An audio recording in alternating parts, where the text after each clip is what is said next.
पूर्ण परमात्मा को पाने तथा उसका वास्तविक लाभ प्राप्त करने के लिए पवित्र बाइबल में प्रमाण है कि प्रभु ने मनुष्य को अपना ही स्वरूप बनाया।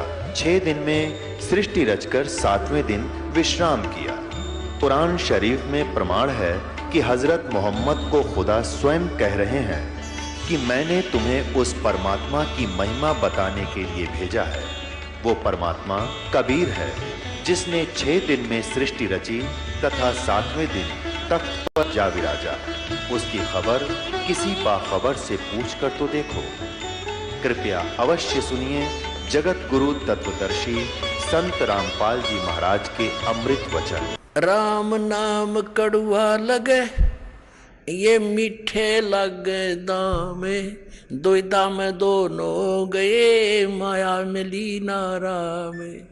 और जय वो रुक जाता, कहते संत सन में आणते आई टले बला, और जब मुस्तक में सूली हुआ काटे में टल जा।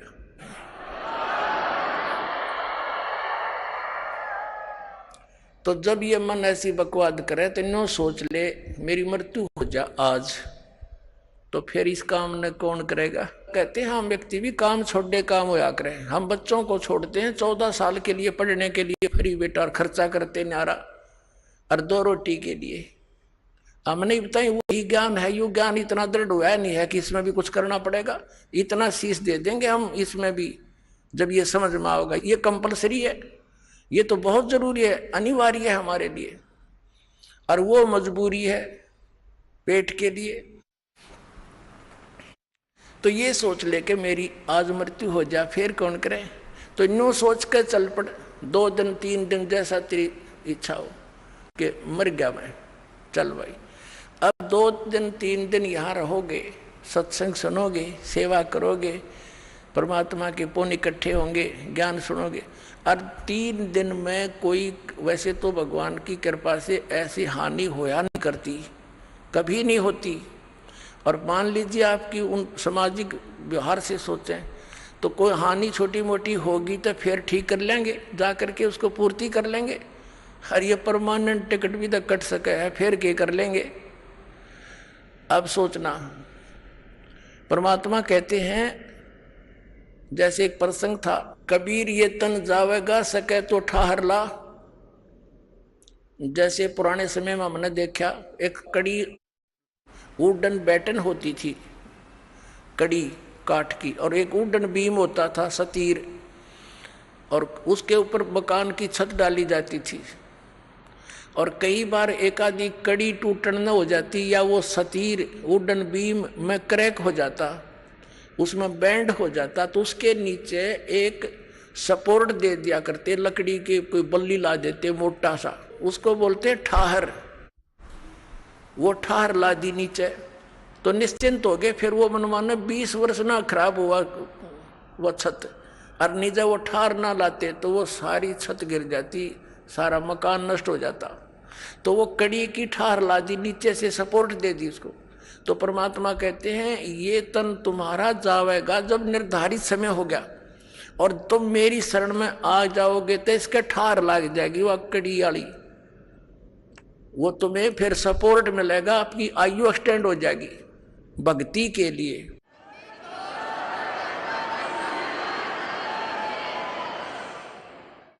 अब कबीर परमात्मा कहते हैं, कबीर ये तन जावेगा, और सके तो ठाहर ला, लगा सकता है तो लगा ले। ये सपोर्ट क्या बताइए, ठाहर एक सेवा कर सतगुरु की, और गोविंद के गुण गा, यानी सतगुरु को खोज के पूरे संत से उपदेश लेकर नाम जाप कर, फिर यह ठाहर लग जाएगी, यह तेरी एक्सटेंशन हो जाएगी आयु की। अब क्या बताते हैं कि असंग जन्म तन मरत्या होगे, जीवित क्यों ना मरे रे, और 12 मद महल मठ बोरे बहुर ना दे धरे रे। अभी तक 10वें द्वार तक ही की महिमा आप सुनते आए हो। 10वां द्वार पार हो गया पार। ये 10वां द्वार तो एक ब्रह्मांड के ही अंदर रह लेता है। और एक कबीर पंथी है जम्मू में, उसके सत्संग सुनते हैं, वो उसके भगत बताते हैं, हमारा गुरुजी 11वीं खिड़की बताओ, 11वीं खिड़की। अरे वो नौका मेरे जैसा ज्ञान धरती पर नहीं, पूरे विश्व में नहीं। एक हल्दी की गांठ से पंसारी नहीं बनता, और ज्ञानमा द्वार तो काल के ही जाल में है, उन्हें पता ही नहीं क्या है, बोला सुरती में है, सुरती में, सुरती में ज्ञानमा द्वार, सुरती तो द्वार के अंदर से पार होएगी। इन्हें खक नहीं पता, ज्ञानिया ने मूर्ख बना रही जनता को। अब क्या बताया है कि 12वां द्वार है, 11वां द्वार जो है 21 ब्रह्मांड है इस काल के, 21 ब्रह्मांड को पार करके, और 7 संग ब्रह्मांड है उस अक्षर पुरुष के, उस अक्षर पुरुष के लोक में प्रवेश होते हैं उस सर पुरुष के लोक से। तो वो है 11वां द्वार जो अक्षर पुरुष के लोक में प्रवेश कराओगा। लेकिन अक्षर पुरुष के लोक में फिर हम यहीं रह गए, पार नहीं हो सके। तो फिर 12वां द्वार है जो 7 संख ब्रह्मांड काल के पार करके और सतलोक में प्रवेश करता है। वहां इन सब जगह लोक लगे हुए हैं और इस सतनाम के बगैर वो खुल नहीं सकते। तो वहां 12वें द्वार को पार करके वो सतलोक है, वो स्थान है जहां जाने के बाद फिर लौटकर प्राणी संसार में कभी नहीं आते। उनका जन्म और मरण का दीर्घ रोग समाप्त हो जाता है। असंग जन्म तन मर्त्या होगे, जीवित क्यों ना मरे रे, और 12 मध्य महल मठबो रे। 12वां द्वार पार करके वहां वो मठ है, वो स्थान है, बहुर ना दे धरे रे, जहां जाने के बाद फिर लौटकर कभी संसार में यहां नहीं आते। ये मिट्टी की देह प्राप्त नहीं होती, वहां तो नूरी शरीर मिलता है। फिर बताया है कि दोजक बहिष्ठ सभी तय देखे राजपाट के रसिया, और 3 लोग से तरपत नाही यो मन भोगी खसिया। यहाँ एक सरपंच बन जाता है तो इच्छा बनती है चेयरमैन बनूं, चेयरमैन बन जाता है तो सोचता है अगली बार एमएलए का दाव लगे। एमएलए बनने के बाद उसकी नीयत होती है कि मैं मंत्री बनूं, मंत्री के बाद उसकी नीयत ऑटोमेटिकल काल प्रेरणा है ये कि मुख्यमंत्री बनूं तब बात बने, ना तो कोई आनंद नहीं आया। मुख्यमंत्री की नीयत रहती है कि मैं प्रधानमंत्री बनूं, हर जो बनना था वो तो काम करा नहीं, और फिर गदा संतरी बने मेरे कहने, क्योंकि तब से राज राज मदमानम और जन्म तीसरे शुक्र सवानम। अब क्या बताते हैं परमात्मा, दोजक माने नरक, बहिष्ठ मीन स्वर्ग, दोजक बहिष्ठ सभी ते देखे राजपाट के रसिया, और 3 लोक से तरपत नाही ये मन भोगी खसिया। इसने चाहे 3 लोक भी दे दे तब भी इतनी घटिया वृत्ति है, न सोचा और देख लो कि तो पा जाता। अरे इतना मृत्यु हो जाए फिर यही सैर सपट्टा करता फिर कुत्ता बनकर गलियों में जूठे टूक खावे ये। फिर क्या बताते हैं, सतगुरु मिले तो इच्छा मिटे, और पद मिल पदे समाना, और चल हंसा उस लोक पठाऊं जो आदि अमर अस्थाना। यानी सतगुरु मिलेंगे, सच्चे संत मिलेंगे, सतगुरु मिले तो इच्छा मिटे, पद मिल पदे समाना। श्रीमद् भगवद गीता अध्याय नंबर 15 के श्लोक नंबर 4 में कहा है कि जब तत्वदर्शी संत मिल जावे उसके पश्चात परमेश्वर के उस परम पद की खोज करनी चाहिए, जहां जाने के बाद साधक फिर लौटकर कभी संसार में नहीं आते। उसके लिए क्या बताया है, गीता ज्ञानदाता तो कहता है तत्वदर्शी संतों की खोज करो। गीता जी अध्याय नंबर 17 के श्लोक नंबर 23 में कहा कि उस परमात्मा के उस परम पद के पाने की ओम तत्सत इति निर्देश है ब्रह्मण त्रिविध समर्थ है। उस 3 मंत्र के जाप से वो परम पद प्राप्त होगा। ये पद्धति है, पद्धति माने वे ऑफ वर्शिप, पूजा का मार्ग, पूजा की पद्धति। अब यहाँ देखो ये है सूक्ष्म वेद, ये इस वेद से भी गूढ़ रहस्य रखता है जो आप वेद आप पढ़ते और सुनते आए हो। इसमें क्या बताया है कि सतगुरु मिले तो इच्छा मिटे, वो ऐसा ज्ञान देगा कि यहाँ से अपने आप मन हट जाएगा और सच्चाई है सारी है। सतगुरु मिले तो इच्छा मिटे और पद मिल पदे समाना। पद मिलने से, पद माने पद्धति या 3 मंत्र का जाप, ये पद्धति है। जैसे पद्धति में ये सारा प्रोसेस आ जाता है। प्रथम मंत्र ये 7 नाम का, सब चैनलों को ऑन करेगा, खोल लेगा, आपका रास्ता साफ करेगा त्रिकुटी तक जाने के लिए। और फिर ये 2 मंत्र का सतनाम, और तीसरा इसके साथ मिलेगा वो सार नाम, सार शब्द, सार नाम, आदि नाम जिसको कहते हैं। इन पूरे प्रोसेस से यह पद्धति है, यह सब मिलाकर पद्धति है। इसको पद कहा संतों ने कि पद मिल पदे समाना, यानी ये पद्धति जब मिल जाएगी, पूरी प्रोसेस भक्ति का एक्यूरेट, तब उस पद में समा होगा जहां जाने के बाद उस परम पद की प्राप्ति होगी, जहां जाने के बाद साधक फिर लौटकर कभी संसार में नहीं आते। सतगुरु मिले तो इच्छा मिटे, पद मिल पदे समाना, और चल हंसा उस लोक पठाऊं जो आदि अमर अस्थाना, जो शाश्वत स्थान है। गीता जी अध्याय नंबर 18 के श्लोक नंबर 62 में कहा कि अर्जुन तू सर्वभाव से उस परमेश्वर की शरण में जा, उसकी कृपा से ही तू परम शांति को और सनातन परम धाम को प्राप्त होगा।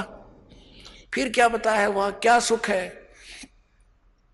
4 मुक्ति जहां चंपी करती, जो यहां तुम 4 मुक्तियां मानते हो इस नकली लोक में, और ये तो अस्थायी है, किसी की नहीं रह सकती। वहां जाने के बाद भी चौथी मुक्ति प्राप्त प्राणी भी पुनः जन्म मृत्यु के अंदर आता है, और वहां ये सुख तुझे सदा बना रहेगा।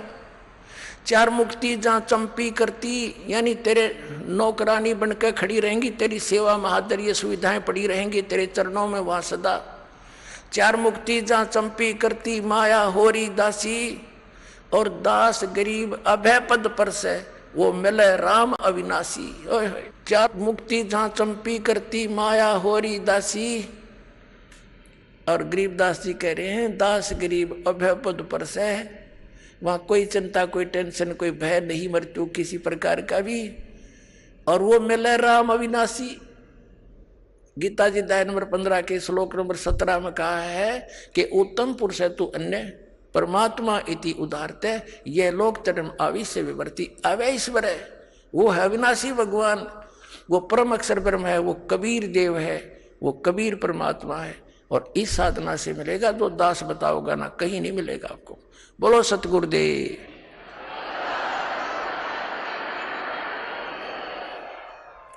परमात्मा कहते समझा है तो सिर दर पाओ, भौर नहीं रे सादाओ, फिर ये अवसर नहीं मिलेगा। बोलो सतगुरुदेव की जय हो।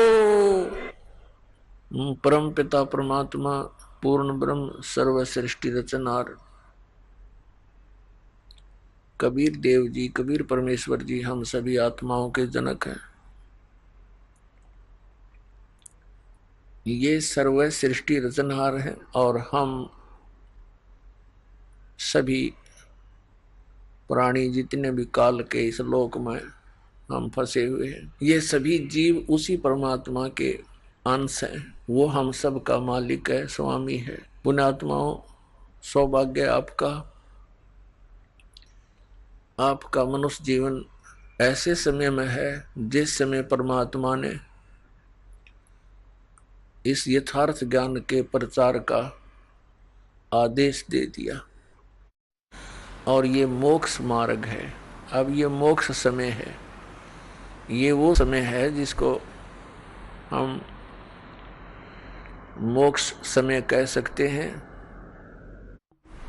ये कलयुग की बीचली पीढ़ी है। पहली पीढ़ी, प्रथम चरण, जब परमात्मा कबीर देव जी, कबीर साहिब जी काशी में जुलाहे की भूमिका करने आए थे, वो प्रथम चरण था।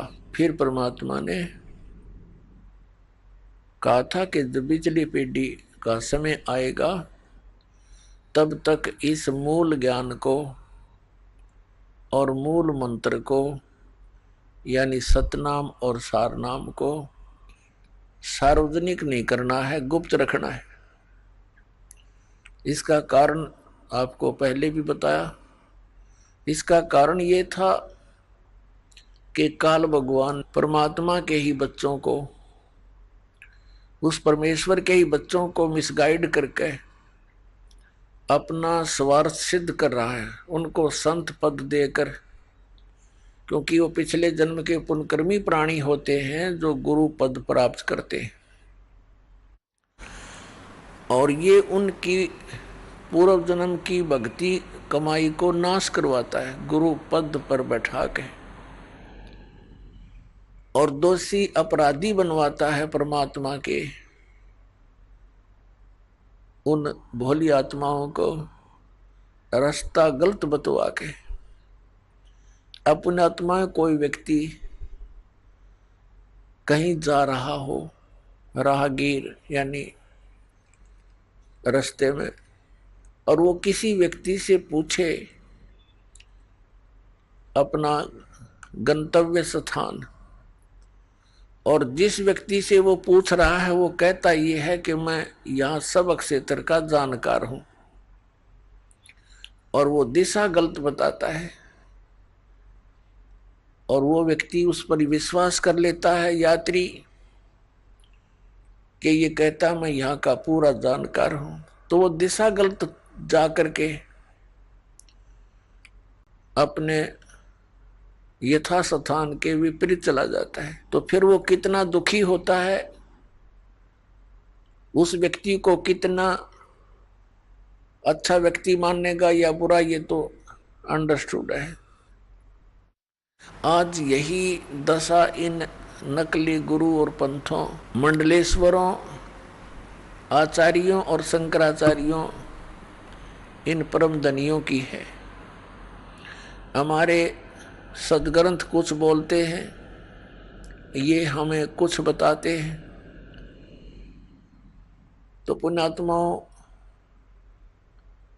काल के द्वारा ये अध्यात्म ज्ञान इतना उलझा दिया जाता है, उसको सुलझाने के लिए स्वयं परमेश्वर आते हैं सतलोक से चलकर। तो वो परमात्मा आज से 600 वर्ष पहले काशी शहर में सन 1398 से और सन 1518 तक 120 वर्ष रहकर इस अध्यात्म ज्ञान का वर्णन किया करते थे, सुनाया करते थे। लेकिन हम अशिक्षित थे, हमारे पूर्वज अशिक्षित थे, जिस कारण से हम परमात्मा के इस यथार्थ ज्ञान को ग्रहण नहीं कर पाए।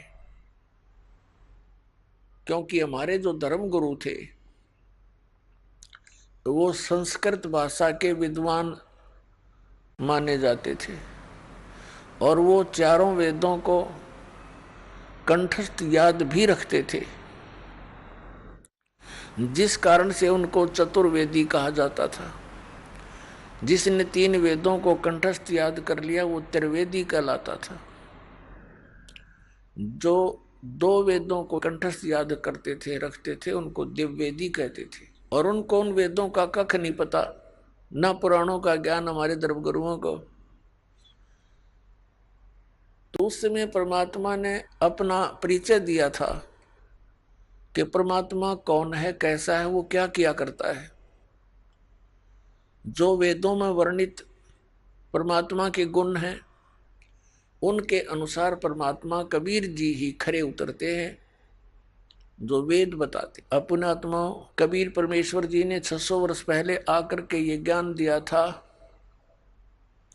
कि तुम यहाँ के रहने वाले नहीं हो, आपका ये निज स्थान नहीं है, और यहाँ आप काल के जाल में फंसे हुए हो, और आप जन्म और मृत्यु के दीर्घ रोग से ग्रस्त हो। लेकिन हम परमात्मा को पहचान नहीं पाए, क्योंकि वो स्वयं आए हुए थे और हम सदग्रंथों से अपरिचित थे। इसलिए हम मार खा गए, हम धोखा खा गए। हम परमात्मा को छोड़कर इन काल के दूतों के बहकावे में आकर हम परमात्मा से दूर हो गए। लेकिन उन्होंने रहम किया, हमारे को उसमें भक्ति युक्त कर गए, हमें कुछ चार्ज कर गए, जिस कारण से हमें मनुष्य जीवन मिलते आ रहे हैं। और जो पुण्यात्मा परमात्मा के संग में कभी किसी युग में रहे हैं, तो वो पुण्यात्मा ही आज परमात्मा की तरफ अग्रसर हुए हैं। तो दुर्भाग्य है उन प्राणियों का जो परमात्मा की खोज में और काल के ग्रुप में जाके सेट हो गए। वो काल के ग्रुप कौन कौन से हैं? पुण्यात्माओं, काल ने परमात्मा की इसकी वार्ता हुई थी तब कहा था कि भगवान 3 युगों में जीव थोड़े ले जाना, सतयुग त्रेता द्वापर में कम जीव वापस ले जाना अपने लोक में, और चौथा युग जब कलयुग आवे तब तब शरण जीव बहु जावे।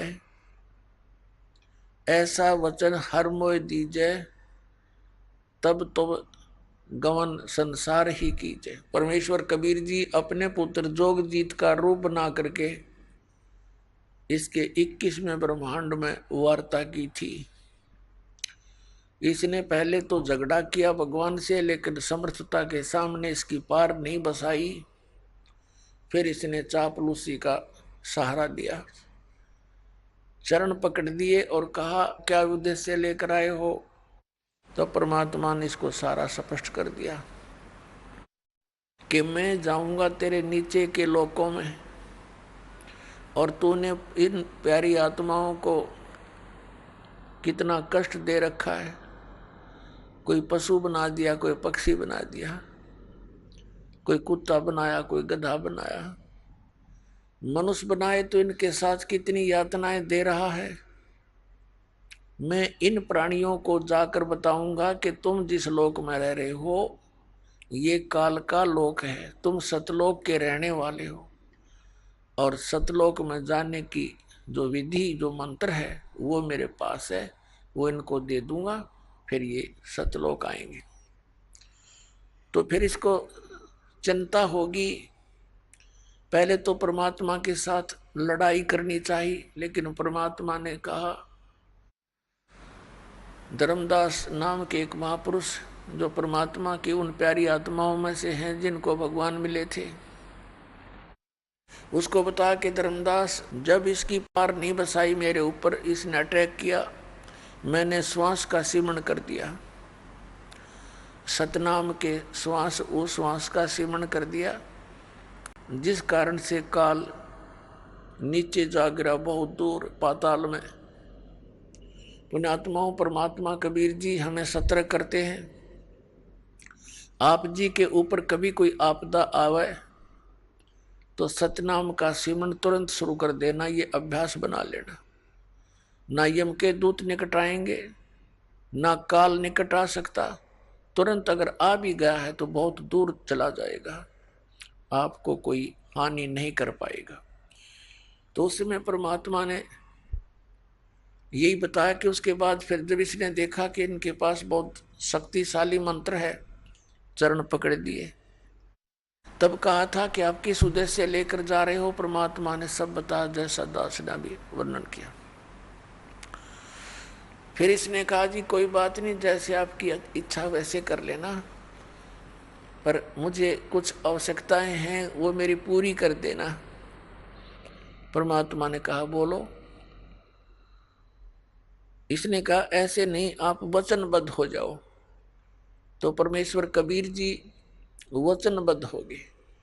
तब इसने कहा था कि 3 युगों में जीव कम ले जाना, और चौथे युग कलयुग में कितने ही जीव ले जाना। और परमात्मा एक दया और करना, आप अपना ज्ञान देकर ले जाना, आपके ज्ञान को स्वीकार करें वो आपके, मेरे ज्ञान को स्वीकार करें वो मेरे, उनको बलपूर्वक ना ले जाना। परमात्मा को सब पता था कि बलपूर्वक अगर ले भी जा सकता हूं मैं, फिर ये रुकेंगे नहीं वहां, क्योंकि इनकी आस्था यहीं जमा हो रही है। पहले इनकी आस्था हटाऊंगा, इनको ऐसा ज्ञान दूंगा कलयुग में और प्रमाण दिखाएंगे, तो फिर ये अपने आप इनकी रुचि सतलोक में हो जाएगी। पुण्यात्मा,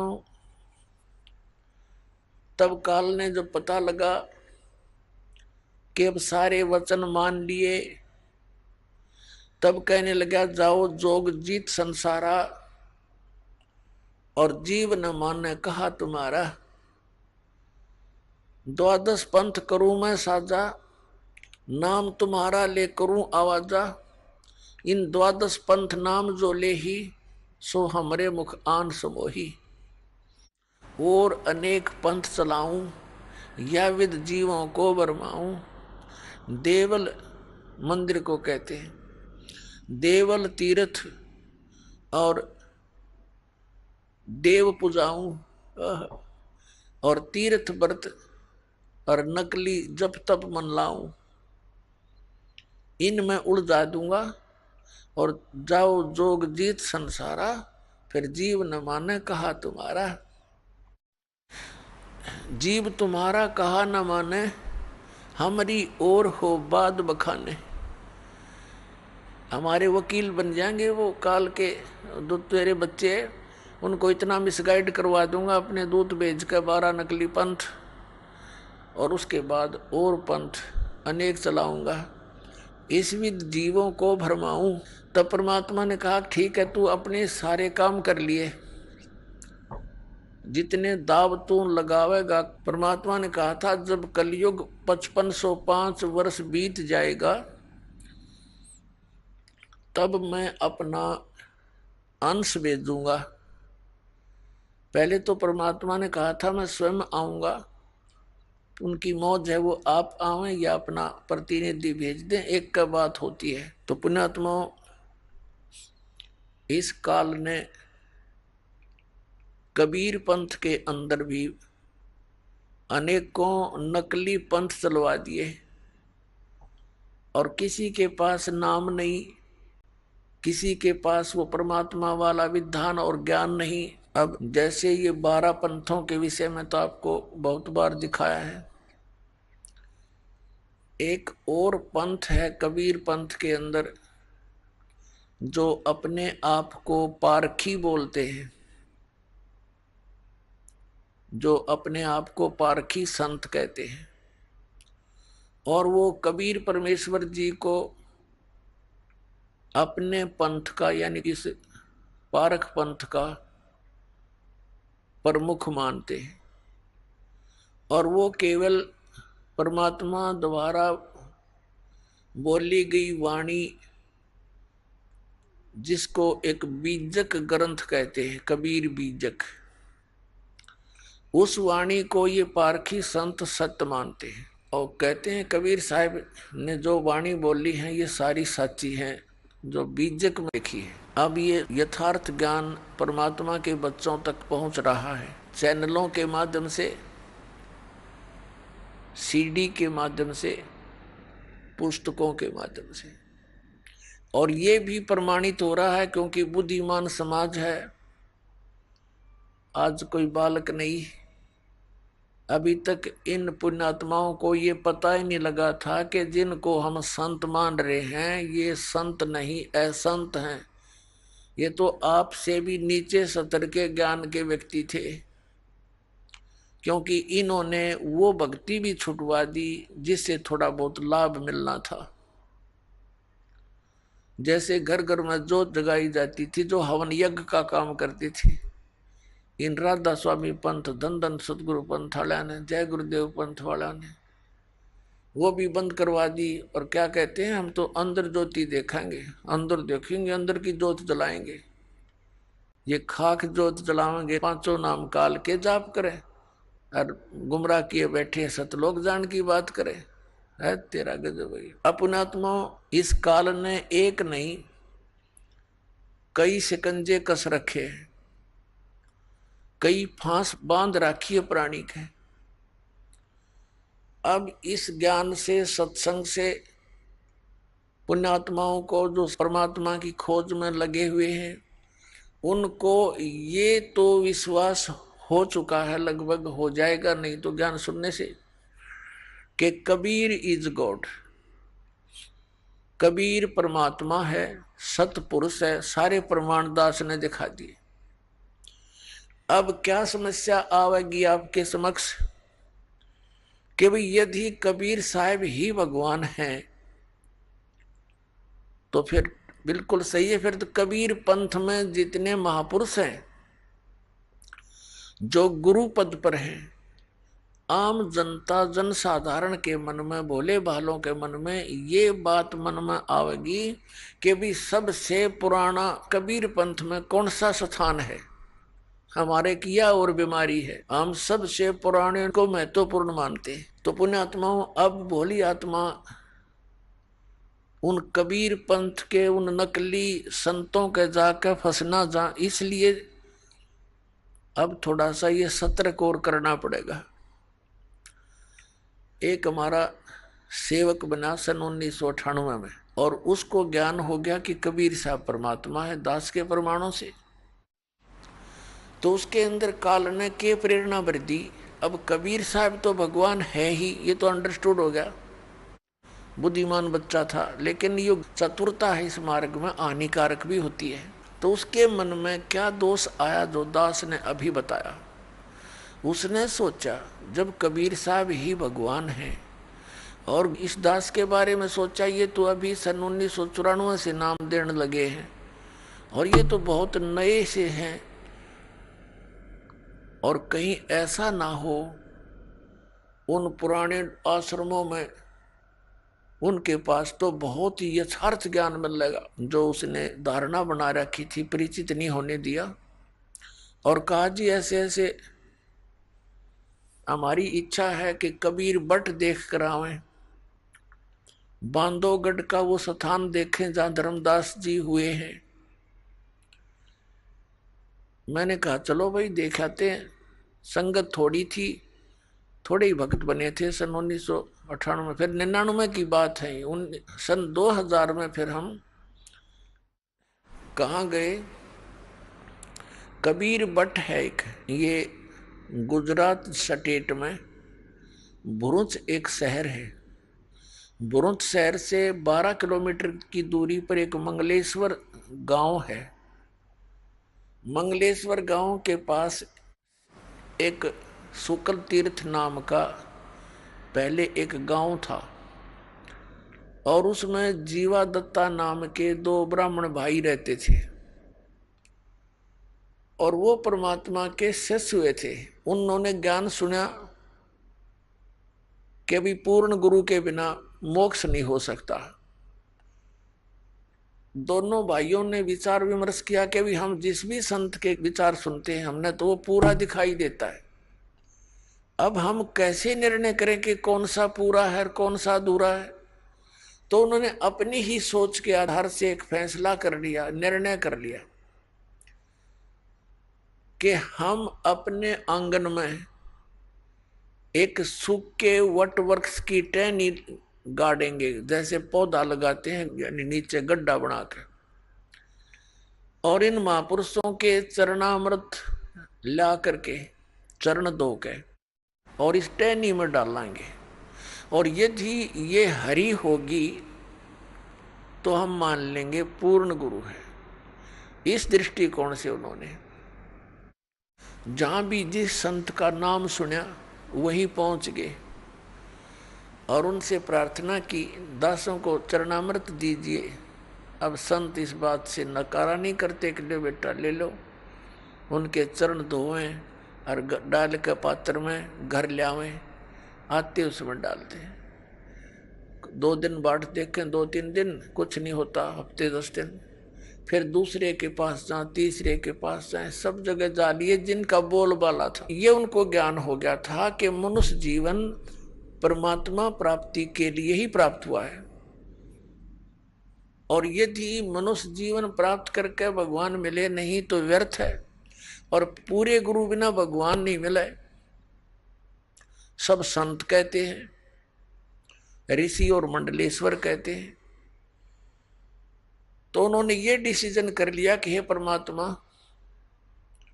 इस समय तो पृथ्वी पर कोई परम संत नहीं है, पूर्ण संत नहीं है, हम दोनों भाइयों की मृत्यु कर दो, और किसी समय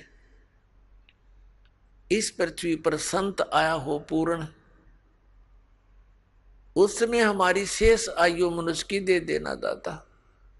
कति फाइनल फैसला आत्मा से पुकार के और ये अर्ज की, और दोनों भाई मायूस रहने लग गए कि क्या बने इस जीवन का, तो पूंजी नष्ट हो रही है। अब कहते हैं परमात्मा धारी मेरे संत की, मुझसे मिटे नहीं अंश। उसी समय हफ्ते 10 दिन के बाद परमात्मा एक जिंदा महात्मा के रूप में उस शुक्ल तीर्थ नाम के गांव में, जिसमें 30-40 घर थे ज्यादा से ज्यादा, पहले ऐसे छोटे छोटे गांव होते थे सभी, तो वहां गली में घूम रहे हैं और जीवा और दत्ता, जिसको तत्वा भी कहते हैं, उसके घर के सामने से और दूसरी गली में जा रहे थे। तो दत्ता बाहर आया। उस दत्ता ने देखा कि एक महात्मा जा रहा है। उसने अपने बड़े भाई जीवा से कहा कि जीवा, एक महात्मा जा रहा है, तेरी आज्ञा हो तो बुला लाऊं। अब जीवा कहने लगा, भाई रहने दे, क्यों जख्म को हरा कर रहा है, क्या करेगा बुला करके। ऐसे ऐसे मंडलेश्वरों को देख लिया, उनके पास कुछ नहीं हुआ। दत्ता ने फिर कहा, भाई मेरी तो इच्छा करती है संत को एक बार बुला लाऊं। जीवा ने कहा, भी देख ले, फिर मैं क्यों तेरी आत्मा को दुखाऊं, बुला ले। इतने में परमात्मा वापस आ गए, जैसे किसी का घर खोज रहे हो। और दत्ता क्योंकि पुण्यात्मा थी, चरणों में मत्था टेका, हे महाराज आपके दास की झोपड़ी है, चरण रखना, आ जाओ यहाँ दर्शन देना, कुछ समय विश्राम करो। परमात्मा ने कहा, अच्छा भाई चलो। जाके जैसा भी कोई स्थान था बैठने के लिए दे दिया, कोई पीढ़ा मुड्डा, परमात्मा बैठ गए। और कहता है दत्ता, कहा जी, वो लाना, साधु के चरण धोवाएंगे। अपनी लाए कोई परात थाली और उसमें पानी डालकर चरण धोए। अब जीवा कहता कि दत्ता ले जा इस जल को, चरणामृत को, और संतों के चरणामृत को गली में नहीं डाला करते, इसको अंदर डाल देना पौधे में। अच्छा जी। अब दत्ता गया आंगन में, और जो ही वो लगा डालने जल डालते डालते ही वो सूखी टहनी जो गलने लगी थी नीचे से, वह एकदम हरी भरी होगी। बोलो सतगुरुदेव।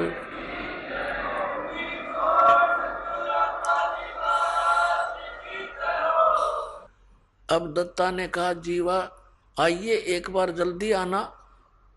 अब जीवा गया, क्या बात है, परमात्मा आगे, ये तो मालिक आगे, भगवान आगे। देखी एकदम हरी भरी होगी टहनी, वट वृक्ष यानी बड़की टहनी सूखी थी। दोनों भाइयों ने एक एक पैर पकड़ लिया, अरनू देखे मुंह की तरफ और रोए, और कहने लगे, भगवान हम तो कति थक चुके थे, और हमने मान लिया था कि इस पृथ्वी पर कोई संत नाम की चीज नहीं। ये भगवान आप पहले क्यों ना आए दाता, हमने बहुत खोज करी। परमात्मा कहने लगे, बेटा मैं आता जाता पहले भी तुम्हारी आत्मा से मैं खूब परिचित था, तुम्हारे हृदय की कसक से। यदि मैं पहले आ जाता और ये हरी भरी भी हो जाती होनी थी, तो वैसे ये संत की पहचान नहीं होती। फिर भी मैंने तुम्हारी आस्था को देख करके यह लीला करनी पड़ी बेटा।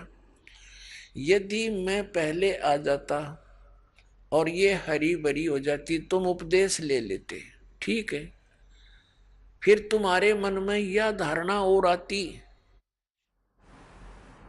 कि हो सकता है एक बहुत बड़ा मंडलेश्वर है, उसका बड़ा बोलबाला है, उसके हजारों की संख्या में शिष्य हैं, कहीं वो हमारे गुरु से भी अत्यधिक शक्तिशाली हो,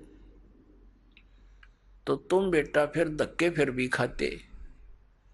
और उस समय जब गुरु बना लिया, उसके बाद मन में आपके ये धारणा आती, तो बेटा मेरे से भी खत्म हो जाते, क्योंकि गुरु के प्रति अविश्वास होने से नाम खंडित हो जाता है। गुरु बनाने से पहले खूब छानबीन करे, खूब हर तरह से उसकी परीक्षा करे, और उसके बाद अगर आपके मन में दोष आता है तो आपका नाम नहीं रहता, कनेक्शन कट जाता है। अपनात्मा ये परम संत के ऊपर लागू हैं ये सारे नियम, और हमने ला रखे नकलियां के ऊपर। लेकिन परमात्मा कबीर जी ने कहा कि झूठे गुरु के पक्ष को तजत ना लावे वार, झूठा गुरु हो तो तुरंत त्याग दे। और सही गुरु मिलने के बाद फिर मन में आपके कोई दोष रहता है, फिर आप नाम रहित हो जाते हो। तो बेटा मैं पहले आ जाता, तुम फिर भी धक्के खाते। मैं इसलिए देर से आया हूं कि तुम्हारी सारी फड़क निकल ले, और तुम इन सारे संतों ने टटोल लो पहले, नहीं तो फिर बात बिगड़ जाती। तो दोनों कहने लगे महाराज जी यह बात आपकी 100 की 100 सच्ची, 100%। क्योंकि आप तो एक सिंपल से आदमी, और उनका बोलबाला हमने कति परख कर देख लिया, उनके पास ये शक्ति नहीं थी।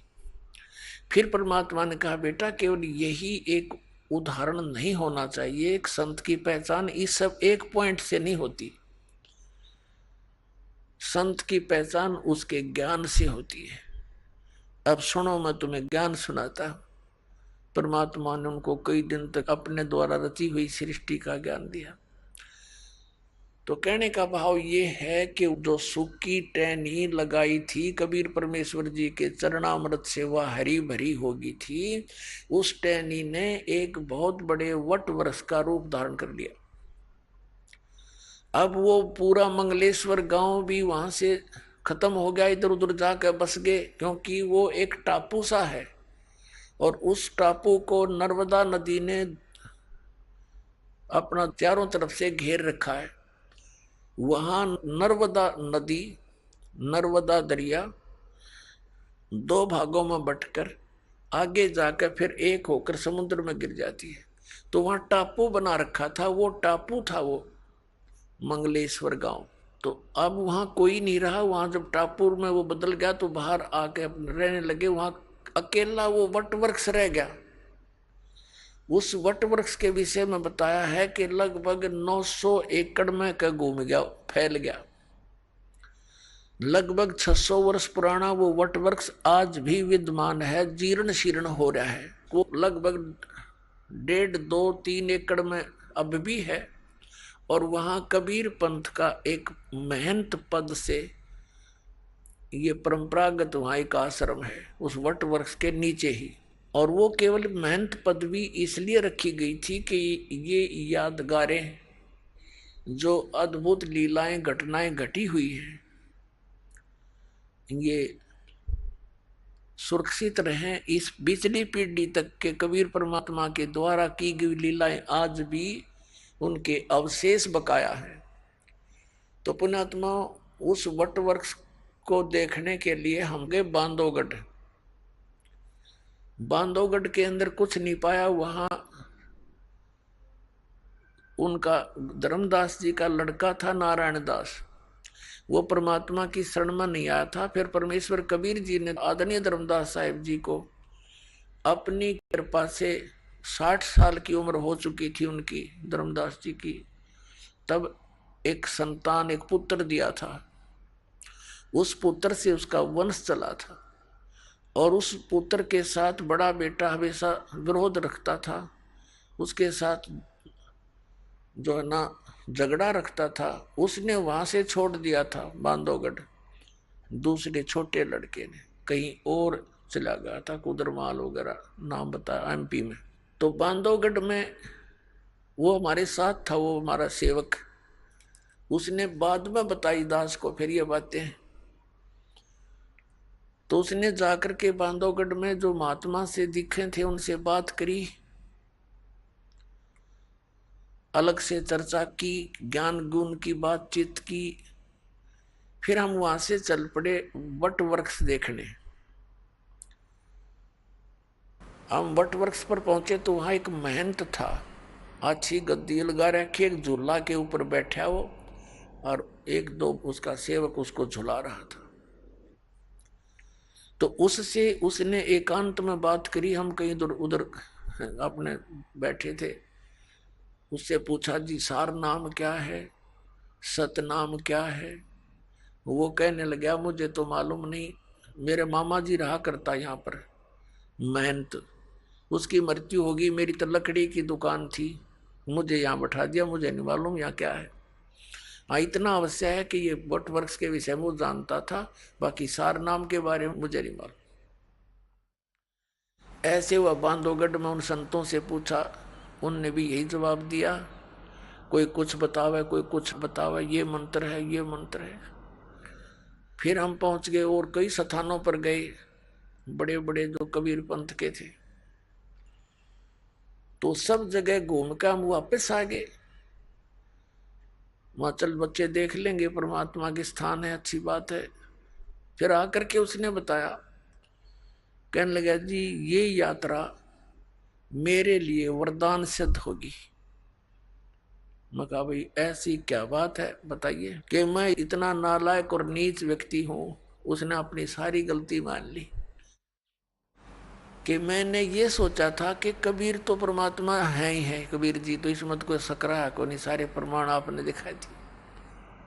तो मेरा नो शक था कि जब कबीर जी भगवान है तो इनके पूरे मेथड से कबीर पंथ के जो साधु संत हैं वो तो गर्क पावेंगे, कति सैचुरेट पावेंगे, वो तो परिपूर्ण होंगे।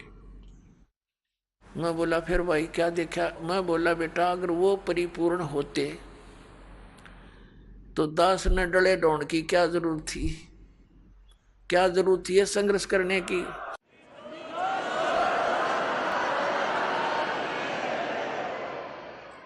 इस दास ने क्या जरूरत थी फिर इस पंगे में पा देने की? सबको मैं बताऊं इनका ज्ञान गलत, इनका ज्ञान गलत और यह ज्ञान सच्चा।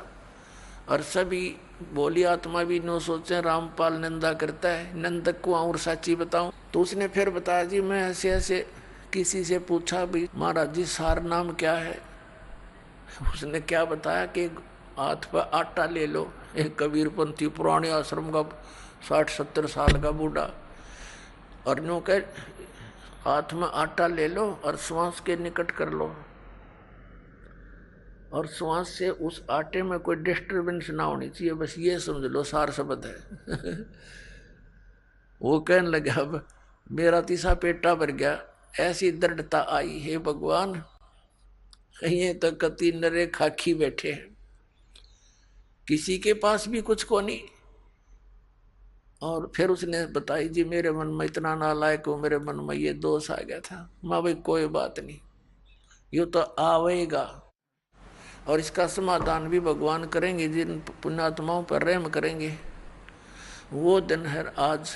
उस बच्चे को ऐसा दृढ़ निश्चय हुआ इस दास के इस सारे ज्ञान पे, और फल उसका जीवन सफल हुआ, ना तो फिर मार खा जाता कितना। तो पुण्यात्माओं, अब बोली आत्माओं के ऐसी समस्या और आवेगी।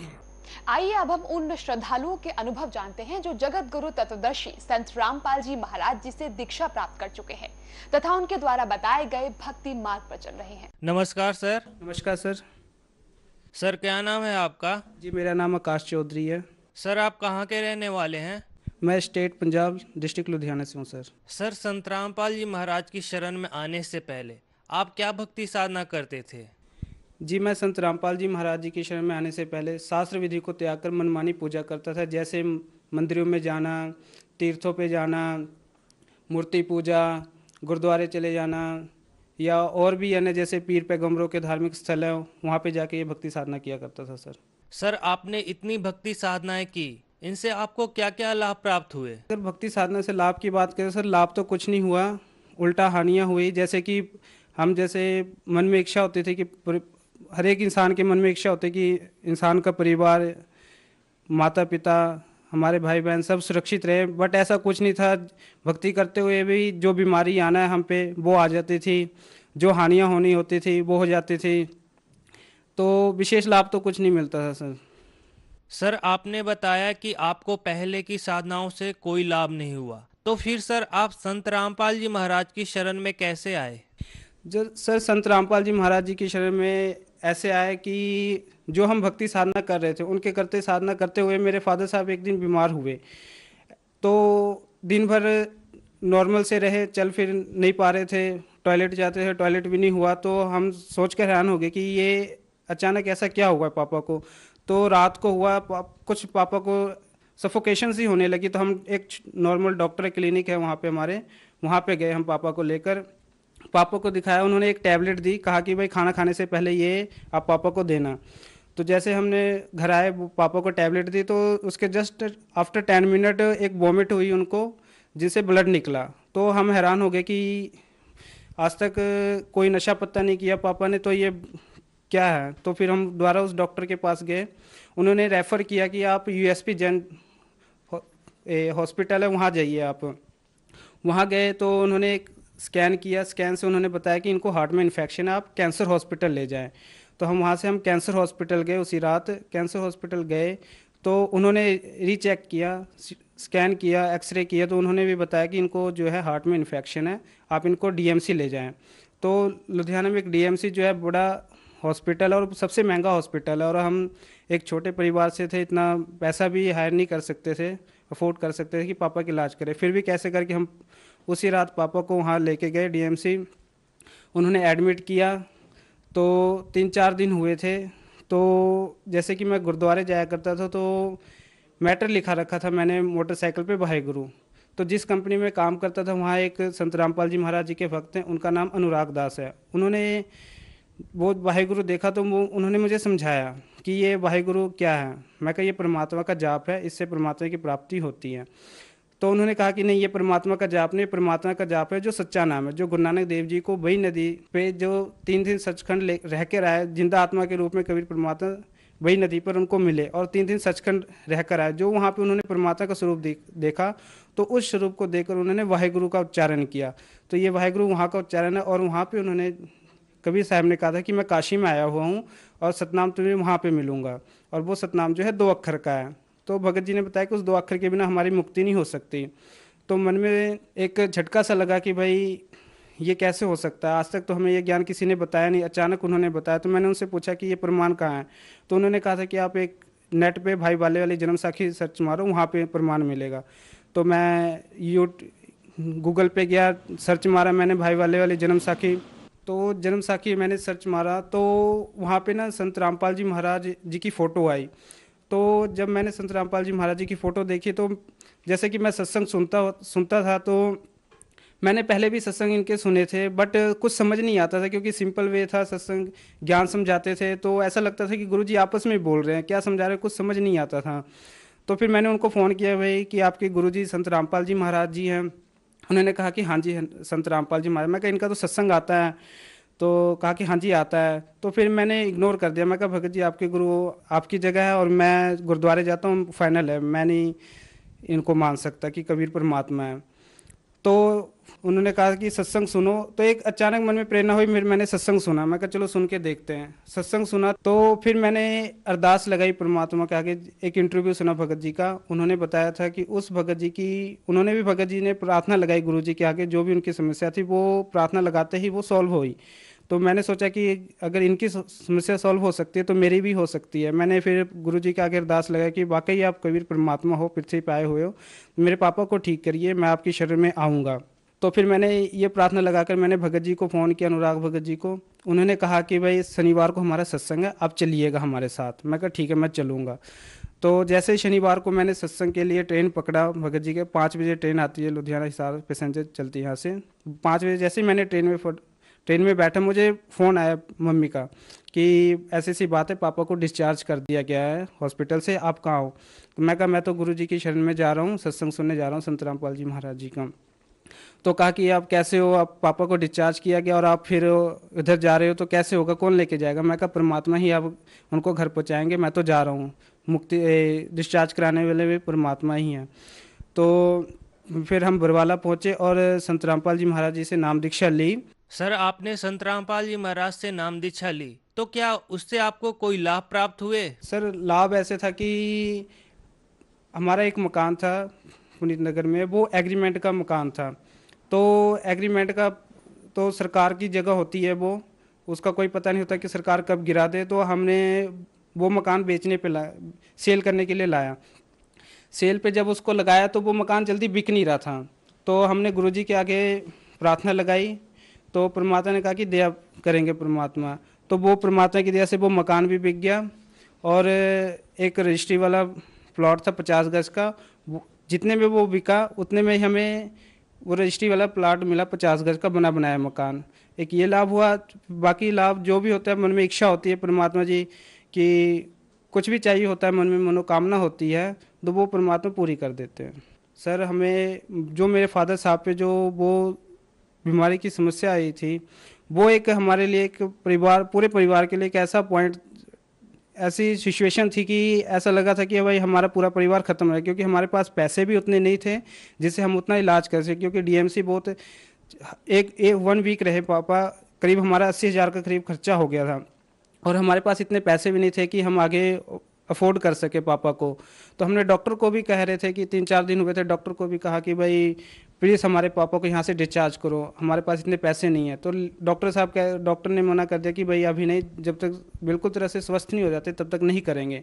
हमने डॉक्टर साहब को भी बोला कि हमारे पास इतने पैसे नहीं हैं जो नहीं कर सकते, प्लीज़ आप डिस्चार्ज करो। बट वो डॉक्टर कहते नहीं, इलाज करा के ही आपको जाना पड़ेगा। तो मन में ये भी थी कि अब एक तरह का हम सोचे कि फंस गए हम। तो फिर जब गुरुजी के आगे अरदास लगाई, तो नाम दीक्षा ली, तो परमात्मा ने वहाँ से वो पापा को डिस्चार्ज किया। सर, जो श्रद्धालु आपको देख रहे हैं उनको आप क्या संदेश देना चाहेंगे? जी, संदेश तो परमात्मा ही दे सकते हैं, बट एक रिक्वेस्ट करना चाहेंगे हम अपने भाई बहनों से, देश की पूरी जनता से, और स्पेशली उन बड़े बड़े नेताओं से, like respectable Narendra Modi ji, CM Manohar Lal Khattar जी, और रिस्पेक्टेबल राष्ट्रपति जी, इतने पढ़े लिखे एजुकेटेड हैं जो आज देश के विकास के लिए पूरे इनकी निकले हुए हैं कि हम देश का विकास करेंगे, देश में शांति लाएंगे, गरीबी दूर करेंगे।